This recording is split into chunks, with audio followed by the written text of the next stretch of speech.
Hello, Alex. Hello. Dinesh here. Yes, I can hear you. Yeah.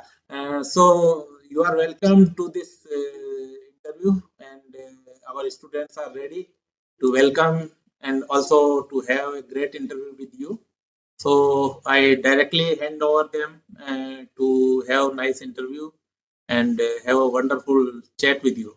Over to Snigdha and Prince, please. Thank you, sir. Um,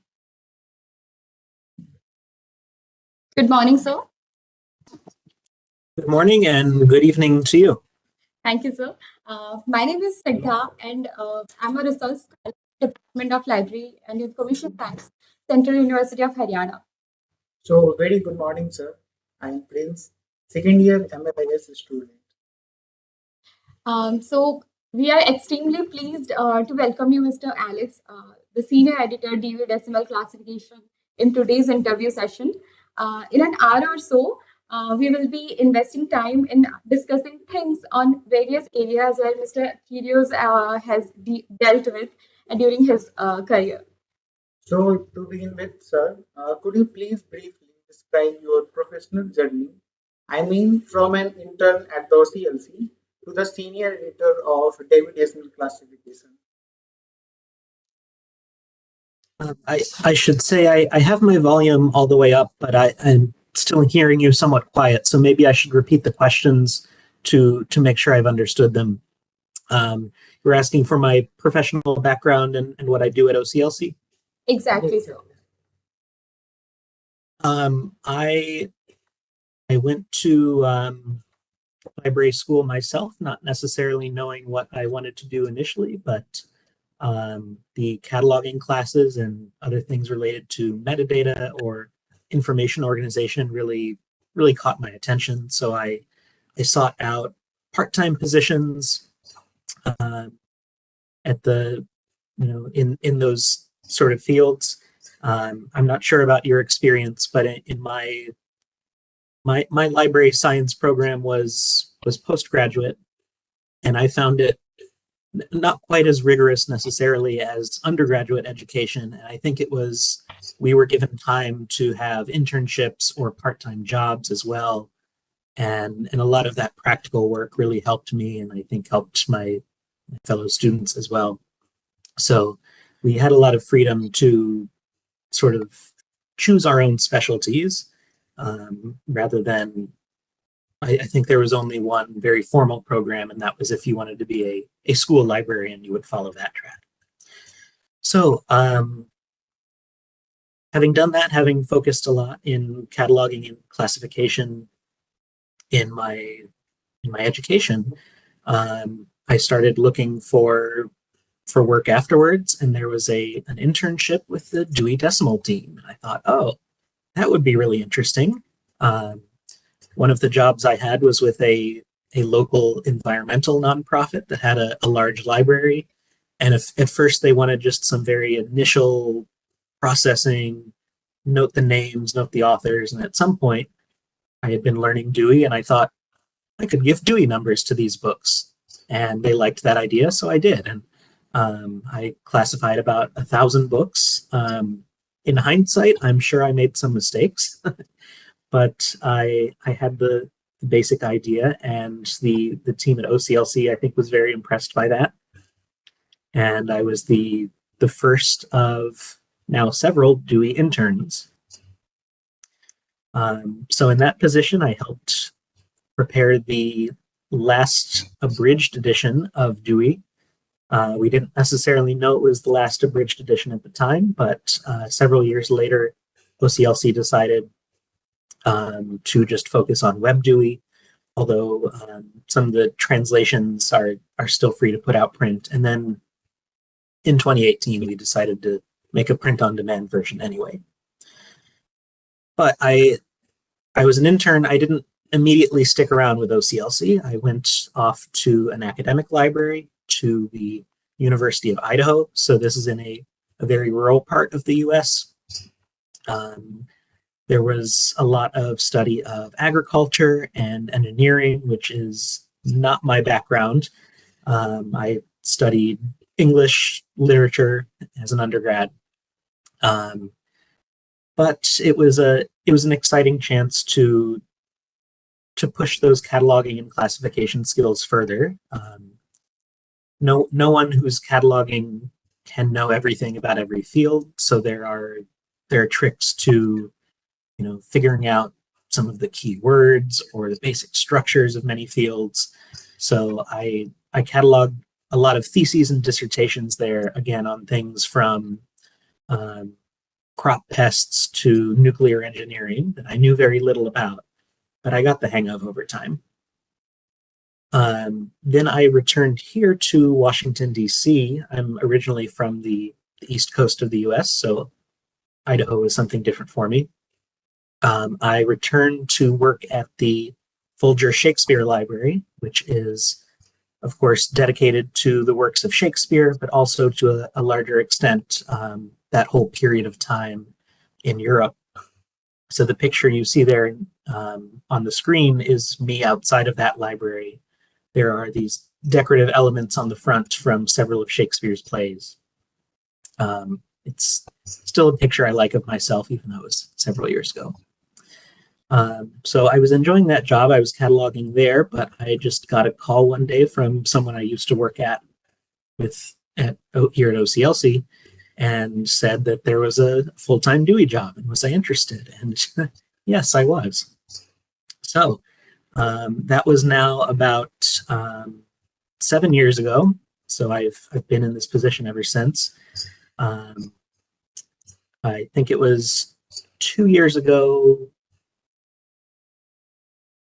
Goodness, I can't remember now if it was 1 or 2 years that they made me senior editor as opposed to just regular editor. But that is more a recognition of the time I've spent in the position, similar to in academia, someone becoming a full professor or being promoted a grade like that. So I'm in somewhat of a unique position now because I'm in Washington, D.C. I'm at home right now, but my normal work site is the Library of Congress, which I live very close to, whereas OCLC is in Ohio. So if I drove, which I don't usually drive, but it would be about a 6-hour drive. It's a much shorter flight. I will usually visit the headquarters in Ohio about quarterly, but most of the company is there. We do have a few other offices around the world, but most of them are there in Ohio. So this goes back to the DDC was not always a product of OCLC. It's older than OCLC, in fact. So when OCLC acquired the publisher of Dewey and the intellectual rights with it in the 1980s, there were already Dewey editors working at the Library of Congress, so that arrangement was just retained. So with all that, I should speak a bit about what I actually do as well. As you might guess from the title, like editor, the job was traditionally very tied to these printed publications that we would put out, the classification schedules themselves. And the last full English language edition came out in 2011, a printed edition, I should say. By then, there was already WebDewey. WebDewey had a few predecessors in terms of electronic DDC, but it's been branded WebDewey for. OCLC made the decision that we would not put out a printed 24th English edition. The last one was 23rd. That things would just be continuously revised through WebDewey. And then, as I mentioned in 2018, we knew there was still some desire for print. Sometimes, even today, it's easier to look at things in print. So once a year now, I will pull data from WebDewey into what looks like the old print products, but of course with the content updated. And as the name implies, we don't print a whole lot of them and keep them around. It's just on demand. Someone orders them and it gets printed. So I work closely with Dewey users around the world to update the classification. And that can be on any topic. This is very much like a cataloger's job in that respect, that anything that can come at me, whether I have personal expertise or not. And that's a big reason why we try to work with users who do have that expertise. So some of that is just, changing technology, making numbers for new concepts that weren't around before. Some of it is addressing the sort of historic biases that we have in Dewey. We intend for it to be a global universal system, but there's still a lot of biases towards, Western worldviews broadly, US worldviews specifically. In religion, things are still, very slanted towards Christianity, although we have several options to that are an alternative to that as well. But also here in the U.S., I think it's made global news the reckoning that the U.S. is having with issues of race. We've seen Dewey certainly has this very sort of white perspective as well. So some areas are better than others in terms of that kind of equitable treatment, but it's certainly something that we want to address as well. So my work is a combination of things like that I have analyzed, and I've realized, okay, we should work on this. And a lot of it is just someone brings something to me. They ask a question, they make a suggestion about a certain area, and then we work with them to draft those changes. I hope I'm not talking too much here. It's completely fine. You can continue, please. Okay. We also have a group called the Editorial Policy Committee, the EPC. It's a joint committee of OCLC and the American Library Association, ALA. This is a 10-member body of users from around the world who review pretty much all of these substantial changes to the DDC. For smaller changes, a typo or maybe just a little tweak somewhere, it doesn't necessarily all go through them, but they,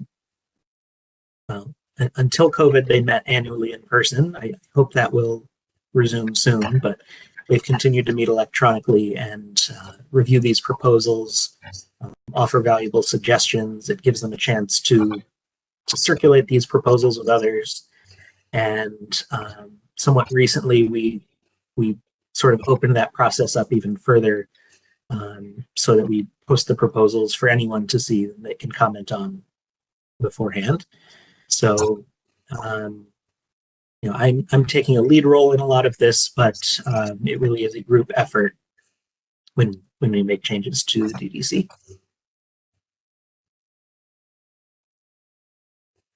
Okay, thank you, sir.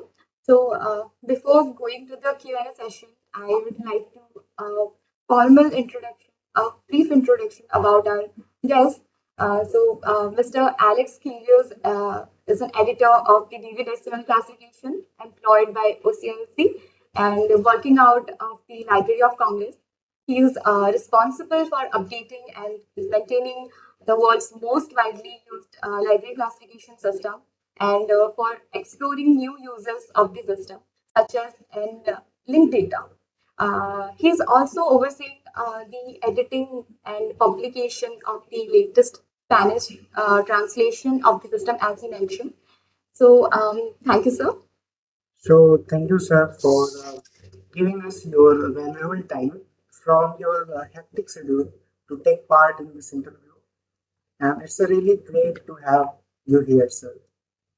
To begin with, As we found that at first you were a Dewey Decimal Classification intern at OCLC and have been associated with the words like abridged schedule and glossaries, as you have mentioned.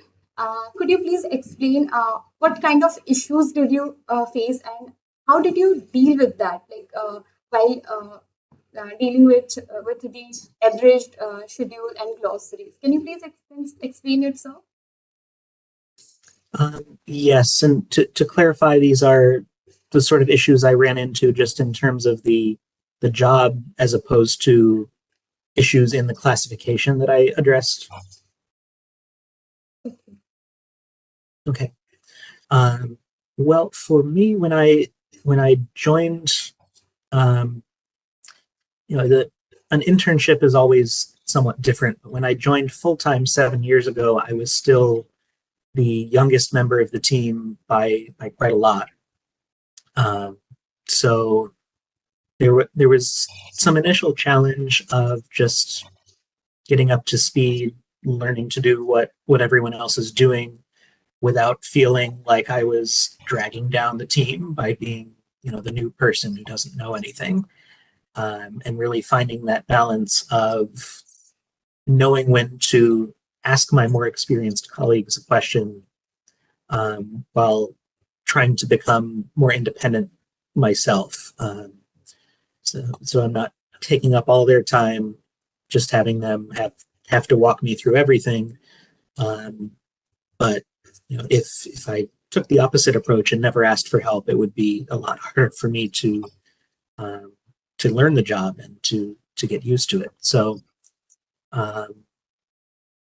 I don't know if I have any good suggestions besides just avoiding those two extremes of try to take some things on for yourself, without totally shutting out anyone else. I think that's an important role for a manager to have as well, for someone already in the position to have a demeanor that welcomes those comments. And as I was in the position later on, I had the opportunity to supervise interns myself. So I remembered what that was like. And I really tried to emphasize to them that they could bring things to me, that they shouldn't feel that they were bothering me or anything. So that was a challenge. Another challenge, especially early on, was working at a different site from the Dewey editors at the Library of Congress have a good relationship with Library of Congress employees. I think the big reason that we are still here at the Library of Congress is that, as part of their cataloging and publication data, Library of Congress employees assign DDC numbers to works that have not formally been published yet but are in the publication process. So for them, it's helpful that the Dewey editors are on hand to say that they can say, we're seeing many works on this. It doesn't necessarily fit very well into the current numbers. Could you work on this? And likewise, if we're working on something, we can share it with them and hear. They might say, oh, this is very helpful, or if I were looking at this, this would be confusing. I wouldn't know when to use this new number versus this one. So we have a good relationship there. It's a little harder when the people who actually work for my company are hundreds of miles away. That it's gotten a lot better in recent times as we've all gotten more used to WebEx or Zoom or Microsoft Teams, whatever remote solution we have. But before then, it was sometimes difficult. I wouldn't always know who to, even once I was very comfortable in Dewey work, if it came to a matter where I needed to talk to someone in human resources or finance or something, I wouldn't necessarily know who those people were. So it was important to me to have good relationships with the people that I did work with. So people like the product manager for the DDC, who is based in Ohio. So I have someone to ask of, hey, if I needed to do this, who would I speak to at the company for that? It's it's an interesting perspective to work at a company and then but only know a very small slice. That might maybe that's not so unusual, but to not even be in the same building, see people at lunch or something like that. So I think those were a couple of the biggest challenges I had early on. So thank you, sir. Now we would like to know how the role of classification is these years with the application of technologies to the operations of library. I'm sorry, I don't think I heard that one. Sir, how the role of classification is changing these years with the application of technologies into operations? Was it about how the role of classification is changing? Yes, sir. With Okay. the application of technology in the library. Okay. Yeah. Yeah. That's an interesting question and one I've thought of a lot because I try to in all the work I do to think of the library user first and foremost. That I could sit here alone and do research and come up with good outlines of all these different subjects in the abstract. But if there's a lot of literature being written on one topic and not so much for another, that's something that practically should be weighed when maintaining the classification. To some extent, this is unavoidable, but you generally don't want to have many resources of the same number and then a bunch of other numbers that are barely used.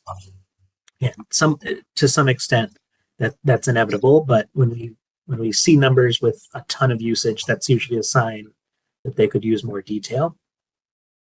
So keeping in mind that focus on the end user, that the whole point of this is to make the library or other institution useful to them. That person doesn't really need to know DDC necessarily. I know some libraries, especially I think academic or school libraries, will teach DDC to their users, and that can be good. It can certainly be helpful for the user to know. But I think if things are set up properly, a user of a public library doesn't need to know Dewey as such. If the catalog is there, the number is clearly marked, there's signage so they know where the item is. And that's good, but also creates some, I think in the LIS profession in general, at least here in the US, we're often very concerned with advocacy, with making sure people, know what we do, see that it's valuable, continue to fund it, where a lot of this comes down to. So,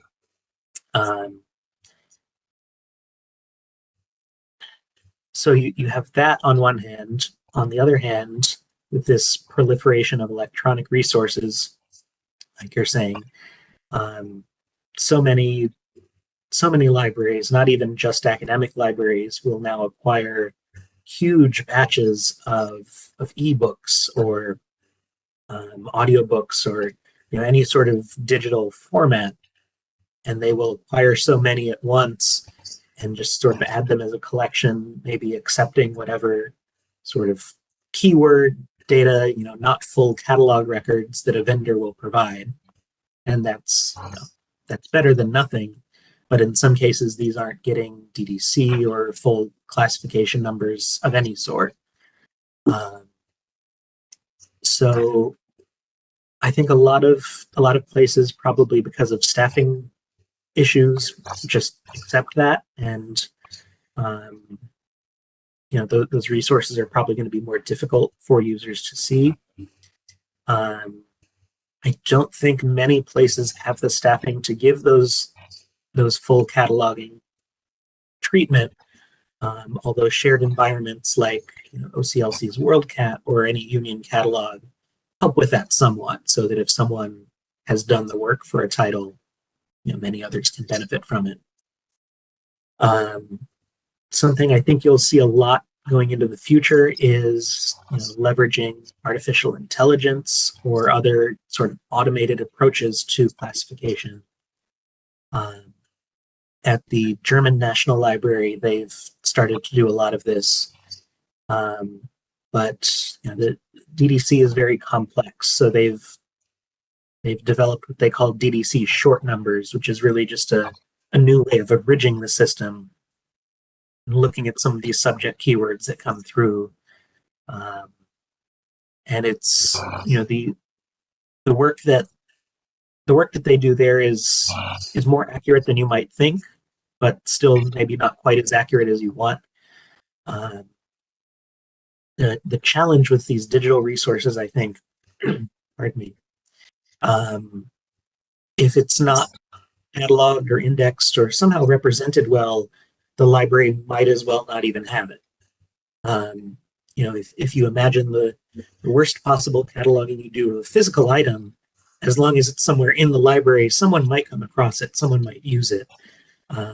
Whereas the risk with an electronic resource is that it could be totally invisible if there isn't appropriate access. So there's a very real tension between some libraries might have all of these records that are not fully cataloged or classified, and administrators might see that and say, oh, look, we don't need cataloging, we don't need classification. And it's hard to prove, as I think we probably feel, oh, this is obvious, that if they were properly cataloged and classified, they would get more usage. The library would get better value from it. But that can be a hard argument to make unless someone is really doing it, and you can say, this university is doing that, they're benefiting from it. So I hope that's a helpful response. Thank you, sir. Thank you so much. So we want to know, what are the essential qualities of people who are involved in knowledge organization, processing, and retrieval, as you have been involved in your changing role in this area. Can you, could you please explain a little bit about it? Yes, the first part was qualifications for this sort of work. Okay. I think that the number one thing that helps, at least has helped for me, is a general curiosity and love of knowledge. Before I had any interest in library work, I was on Wikipedia. I started Wikipedia late in high school for me, before undergraduate even, and I had found myself reading Wikipedia in so many ways, and I realized, oh, I could work on this as well. So I have been a Wikipedia editor for close to 20 years now, but it was an outlet for these sorts of desires to learn some about many different fields. That's not to say that you can't do good classification work if you're a specialist in a certain area. Certainly not, especially if you look at, say, you're at a medical library or something. Expertise in the medical field is going to be very helpful. But if you're working in a more general context, like a public library, many academic libraries still, and certainly working on a classification system like I am, it really helps to be able to have some baseline knowledge of many subjects, even if I don't want to misrepresent myself. There are plenty of fields where I would have to do quite a bit of research to really represent well if I were working on them. But even though my background is more of the humanities, literary side of things, there are plenty of scientific areas that really interest me. And I think it's just helpful in general professionally to have different options. That's So, thank you, sir. Sir, our next question is, sir, tell us something about the emerging areas in library classification research. yes, emerging areas. A lot of it from what I've seen, I don't know how global this is a lot of these issues of diversity and equity and inclusion um, in the DDC, as well as lots of other knowledge organization systems, even specialized ones like the medical subject headings that the US National Library of Medicine organizes. There's a lot of discussion professionally about how these systems can reinforce existing biases, um, or favor majority groups at the expense of minority ones. And it's difficult because for a long time the guiding principle for the DDC and many of these other systems has been what's called literary warrant, where I said before I could sit here alone and come up with subject outlines, but we try to look at what has been published. And if you look at what has been published and create a system from that, the publishing system has its biases as well. These are starting to change, but certainly in most of U.S. history, any sort of scholarly literature was going to be written by white men, by Christian men, heterosexual men, and reflected their perspectives, and um, goes throughout the whole system. Sorry, you might hear my cat in the background here. So now that's not to say there's no good justification for a system like literary warrant. You want to match practically what is available in libraries and other institutions. You want for the user to sort of break down those collections in usable ways. So there's no easy answer, and I think this is why it's an emerging issue that, again, I could completely start over and make something that looks equitable, but in the meantime, what happens to the thousands of hours, many thousands of hours that classifiers have put into analyzing works and giving them a number that fit at the time. We always have changes, but we don't want to suddenly have someone log into WebDewey and find out 80% of the numbers have changed. And that's a huge workload as well. So there's balances to be found there. Any place that where the field itself moves very rapidly, so this happens in a lot of computer science, medicine, you have the challenge of keeping up with those rapid advances in the field, and also the fact that in some of those fields there aren't a lot of monographs. It's all articles, and there's no reason that you can't give DDC numbers or other classification numbers to articles, but it just traditionally has not been done much. Very much a similar problem to e-resources, where there's just so many of them, and we seem to get by without classification numbers there. So maybe we don't have to. I think those are some of the biggest issues. One other, though, and it's probably related, especially to the diversity angle, is sort of democratizing these systems. It's something that we've been trying to do in the DDC for several years.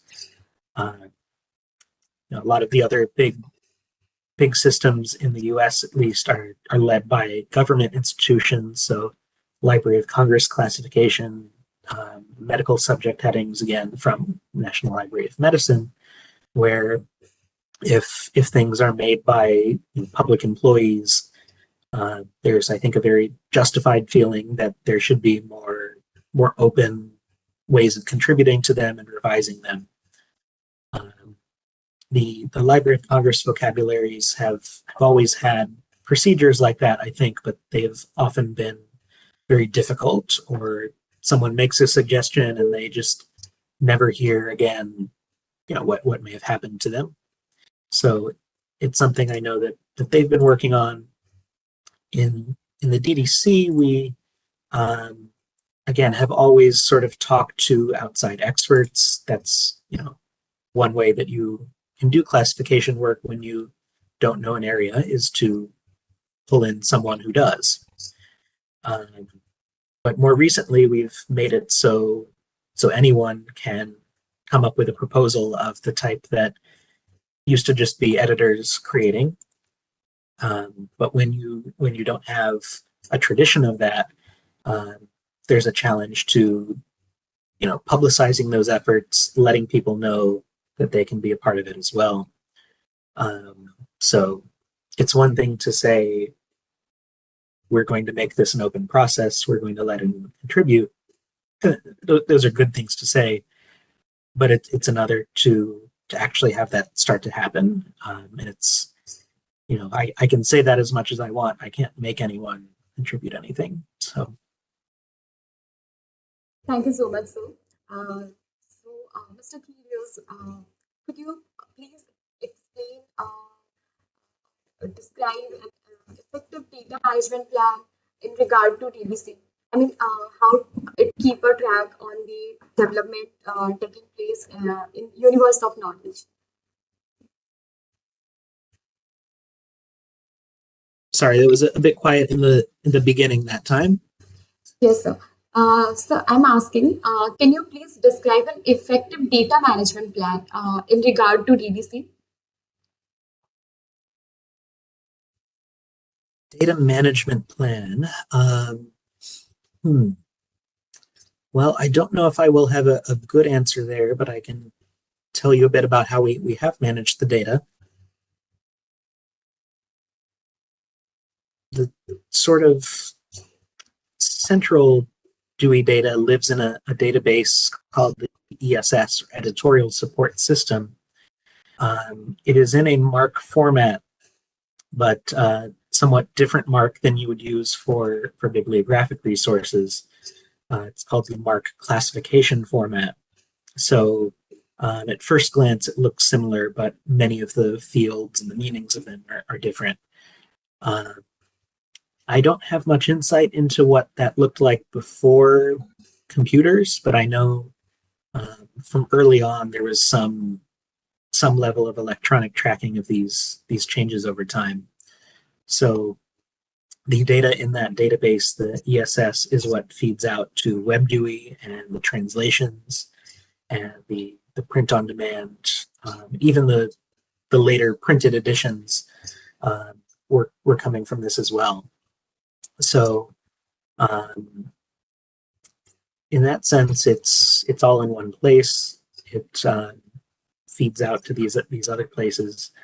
But the management is sort of, I don't know, we have a technical team. We contract with a German software company, Pansoft, that helps maintain these systems. And we also have, some OCLC technical people as well that help with it. But that's a good question and something we should maybe look into. But I don't think we've quite approached the DDC in that perspective before. So thank you, sir. So our next question is, please share an approach used to operate with a large amount of data, and what kind of challenges you faced. Okay. Dealing with the large amount of data, that's a good question. I can speak a little more to that.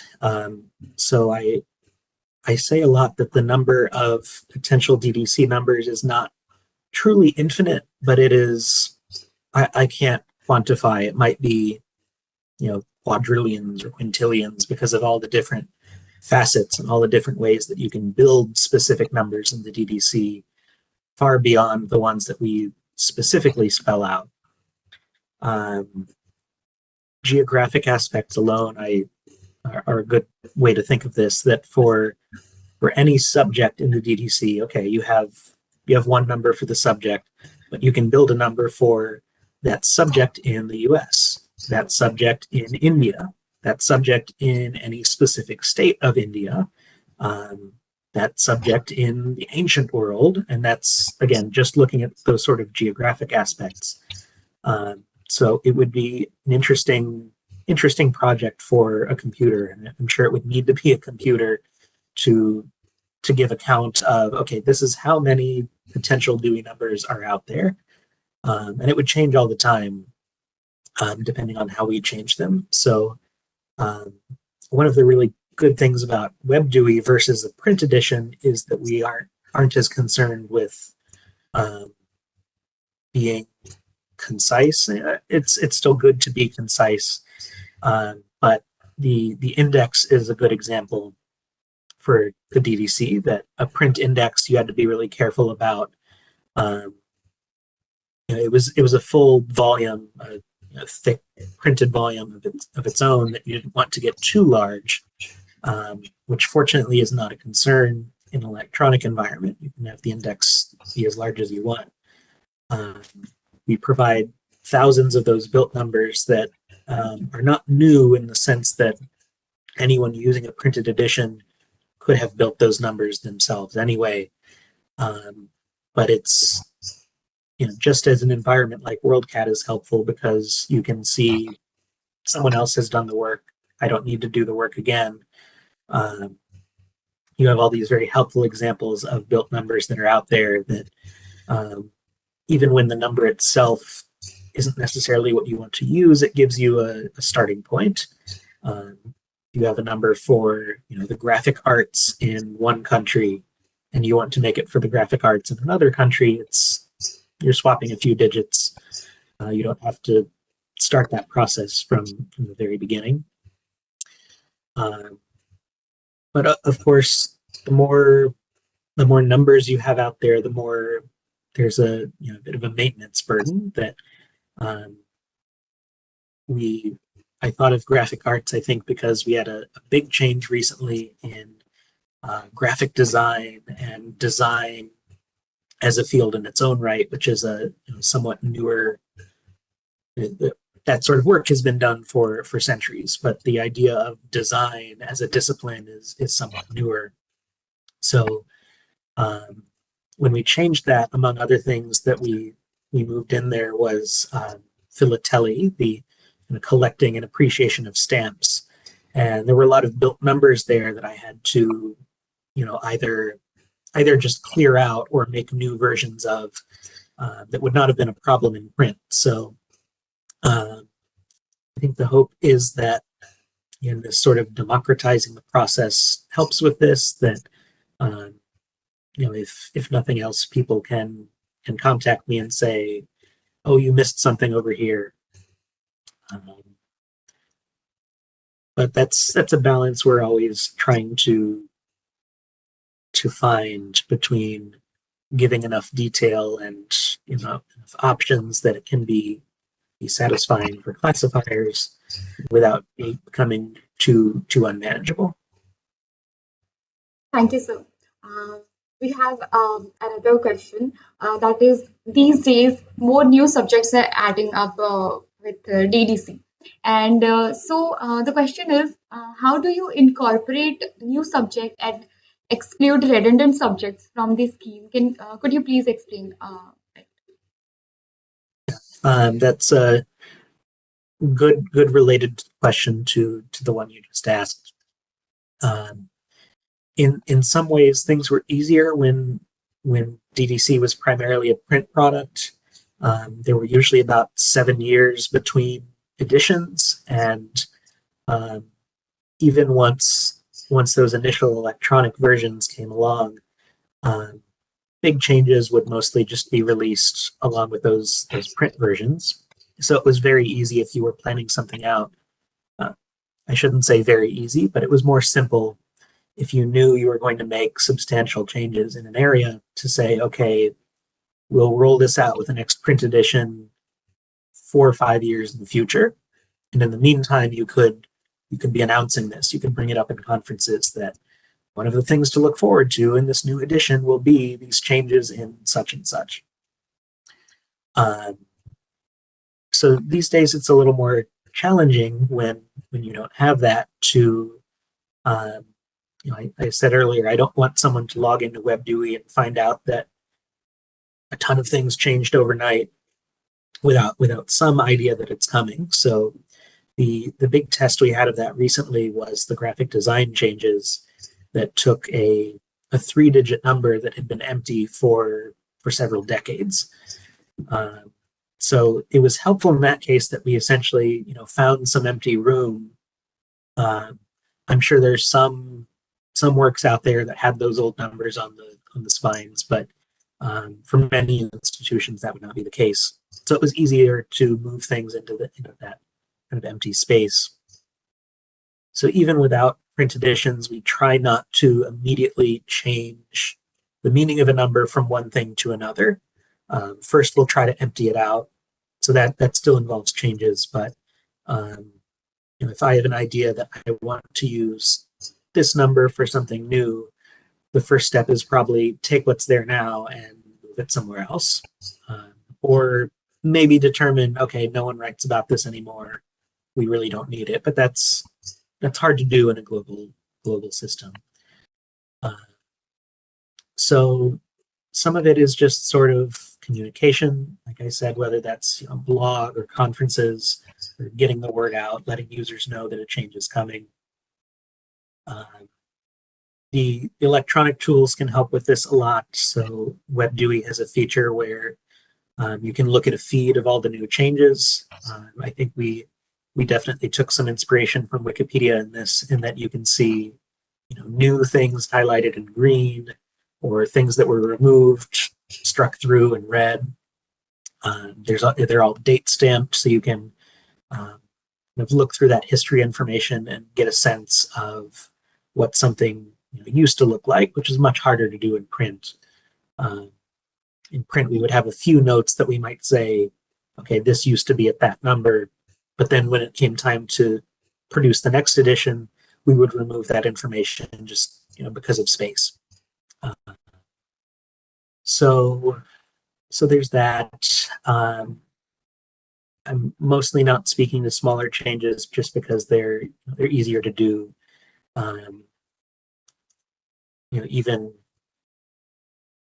Even when things are mostly electronic, it's a lot easier if we decide, okay, we're going to move this number down to a more specific one. For the library, it's still a matter of, okay, you add 1 digit to the end. That's easier to do than to give it a completely new number. But there's always this balance. That's something I keep coming back to, is finding these balances between keeping up with the pace of knowledge versus letting the numbers that libraries have already assigned still be meaningful. That's probably been the biggest tension, or sometimes even conflict, in the DDC's history, to the point where when Melville Dewey was still alive, the man who created it, at one point he said, all right, we're never going to change the meaning of numbers again. We might give more specific numbers. We're never going to change it again. And we have not stuck to that. To be fair, this was almost 100 years ago. So a lot of things have changed since. It was, in hindsight, we can say that was a very foolish promise to say that, okay, we're not going to move any of these numbers around. So again, balance between changing things around to keep the system relevant and responsive to new developments,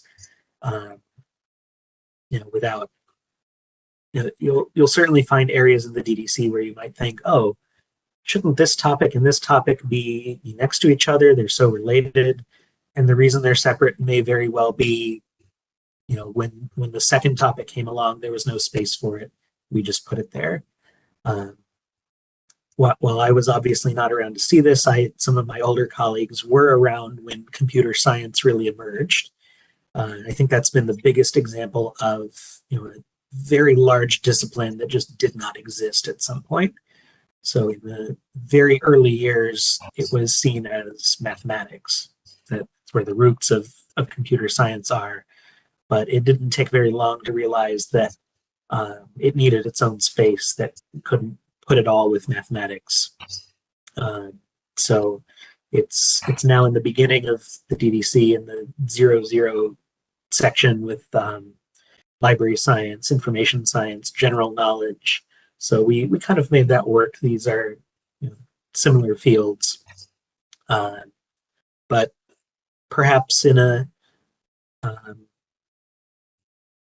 different world, we might have taken a different approach and tried to fit everything in with mathematics. You'll see some things like that where it really only makes sense in that historical context. Thank you, sir. So our next question is, how do you see relevance of Ranganathan's approaches to knowledge organization into modern time? Yes, so relevance of knowledge organization in modern days. A lot of first of all, I should say I do see it continuing to work for libraries in much the same way it has before, but there's also going to be a lot of new ways. Linked data is something that comes up a lot. You can get some sense of this on Wikidata that started off taking data from Wikipedia and putting it in a structured format. There are fields in Wikidata for Dewey numbers and other classification numbers. For any system that's fully available in linked data, you can even link out to that system from Wikidata. Right now, the Dewey numbers that you would find in Wikidata are just the strings of numbers like you would see in a catalog record. But for now, I think all I can say is that Dewey is an important part of OCLC's overall linked data strategy. So in future years, I think you'll see us doing work on that and getting to the point where we can truly link that out to catalogs or Wikidata or any other source. I know a lot of for-profit companies like your Google tend to kind of do their own thing, but they work with libraries as well. They are still drawing from more traditional library and information science, as it were. So that's been a big challenge for the field, is that we've seen our expertise as as siloed, as set off. We've done these great things, but people don't necessarily know it. So the extent to which we can kind of successfully share that knowledge and get people outside the field to understand the good work that we have already done will do a lot to define the profession in the years to come. So thank you, sir. So now our next, the last question is, where do you see LMS profession in 5 to 10 years? In next 5 to 10 years, sir. Yes, sir. Let's see. So just what will the DDC look like in that short term? Or Yes, sir. well, let's see. I think some of the things you've already heard about. I think you can expect to see updates in areas related to diversity and equity. I'll say something about the religion section that historically was about 90% Christianity, with everything else kind of covered in the remaining bit. We've improved it to the point where it's about 70% Christianity, which of course is still very, very biased that way. But I see religion as somewhat different than some of these other areas in that there are many libraries that do want to favor a single religion, not necessarily Christianity, and that can just be because it's predominant in the area, or it's actually affiliated with a religious group. So we have this, what we call the optional arrangement, that gives a alternate 200s religion section that doesn't favor any one religion. But we also have these options that that you can take any one religion that is not Christianity and essentially swap it. Just have a little bit for Christianity and the rest sort of dedicated to this one religion. So it's challenging to do that without giving all the specific numbers for, okay, this is what the, if you're favoring Buddhism, this is what the numbers look like. If you're favoring Hinduism, this is what the numbers look like, without just a lot of manual work of writing out what all those are. So linked data being the other thing I think you'll see a lot of progress on in the next 5 to 10 years. I think these issues connect, that when you can mark something as, okay, this is a equitable 200s, this is a Christianity favoring 200s, this is an Islam favoring 200s, and you can link what those numbers are going to look like in different systems. There's been a lot of sort of research into linked data that I think you'll see us moving into production in the coming years. Thank you, sir. Thank you so much. Actually, this interview is being taken as a lot of program is being conducted in the department.